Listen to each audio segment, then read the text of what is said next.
ఇంకోటి చెప్దాం అనుకుంటున్నా గైస్. నాకు తెలిసిన అతను ఫుడ్ బిజినెస్ స్టార్ట్ చేశాడు. Home made food business. యూకేలో ఉన్న ఇండియన్స్కి ఇది చాలా ఉపయోగపడుద్ది. కింద డిస్క్రిప్షన్లో అండ్ కామెంట్లో అతని నెంబర్ నేను పిన్ చేస్తాను. ఒకసారి వీడియో తర్వాత అతనికి మీరు కనుక వాట్సాప్ చేస్తే మిగిలిన డీటెయిల్స్ చెప్తాడు. నేను కూడా తీసుకున్నది. దాంట్లో ఏంటంటే వీక్లీ అండ్ మంత్లీ సబ్స్క్రిప్షన్ ఉంది.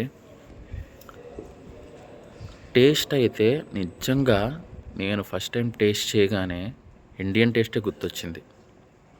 నిజంగా ఇండియన్ టేస్టే, హోమ్ మేడ్, ఇంటికాడే చేసి మనకి డెలివరీ చేస్తాడు తక్కువ ప్రైస్లో.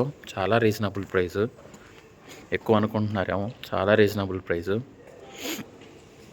అండ్ దాంట్లో వచ్చేసి వీక్లీ అండ్ మంత్లీ సబ్స్క్రిప్షన్. నేను మంత్లీ తీసుకున్నా. చాలా బాగుంది టేస్ట్ అయితే నిజంగా. అంటే వెయిట్ చేస్తున్నా కదా, అడుగుతారు ఇక్కడ ఉన్న వాళ్ళు. అంటే ఇక్కడ ఉండకూడదు ఎక్కువసేపు, దానికోసం ట్రావెలింగ్ చేసే వాళ్ళే ఉండాలి. బట్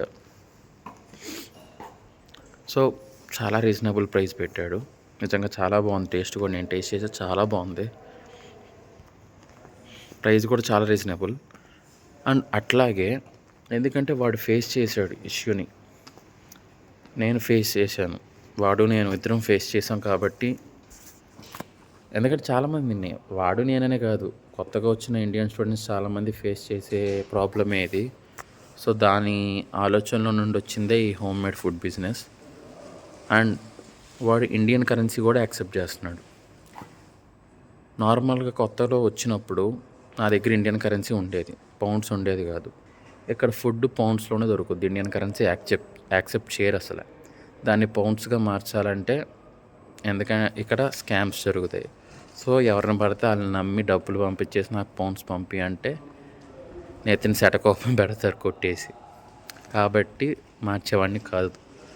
తెలిసిన వాళ్ళు ఉంటేనే మార్చేవాడిని. వాళ్ళు తెలిసిన వాళ్ళు అయితేనే మార్చేవాడిని. తర్వాత తెలిసిన వాళ్ళు ఉన్నారు కాబట్టి మార్చుకున్నా. స్టార్టింగ్లో చాలా ప్రాబ్లమ్స్ ఫేస్ చేశారు. సో ఇప్పుడు అలా వచ్చిన ఇండియన్ స్టూడెంట్స్ ఉంటారు. సో వాళ్ళు కూడా ప్రాబ్లమ్స్ ఇలా ఫేస్ చేస్తూ ఉంటారు కాబట్టి ఇండియన్ కరెన్సీ కూడా యాక్సెప్ట్ చేస్తున్నాడు వాడు. నాట్ ఓన్లీ పౌండ్స్లో ఉంటే పౌండ్స్లో కట్టచ్చు, లేదా ఇండియన్ కరెన్సీలో ఉంటే ఇండియన్ కరెన్సీలో కట్టచ్చు. అండ్ ఇండియన్ కరెన్సీలో కూడా వాడు చాలా రీజనబుల్గా పెట్టాడు. మీకు ఎగ్జాంపుల్ ఎలా చెప్పాలంటే, ఫర్ ఎగ్జాంపుల్ 50 పౌండ్స్ అనుకోండి, ఏదో నేను ఎగ్జాంపుల్గా చెప్తున్నా. ప్రైస్ అయితే అది కాదు, మీరు 50 పౌండ్స్ అని ఫిక్స్ అవ్వమాకండి. 50 పౌండ్స్ అనుకోండి మామూలుగా, ప్రైస్ అది కాదు.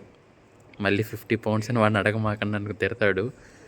ఒకవేళ మామూలుగా 50 పౌండ్స్ అయితే, మామూలుగా అయితే ఇండియన్ కరెన్సీ ప్రకారం 50ని రూపీస్లో కన్వర్ట్ చేస్తే అంత ఇది.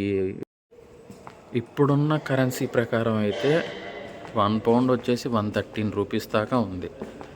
సో 50 పౌండ్స్కి ఇంటూ 113 అమౌంట్ తీసుకోవాలి. కానీ వాడు అలా తీసుకోవట్లే. 50 పౌండ్స్కి ఇండియన్ కరెన్సీలో 50 పౌండ్స్కి ఎంత తీసుకుంటున్నాడంటే 5000. లెక్క ప్రకారం ఇంకా ఎక్కువ అయింది, కానీ వాడు 5000 తీసుకుంటున్నాడు.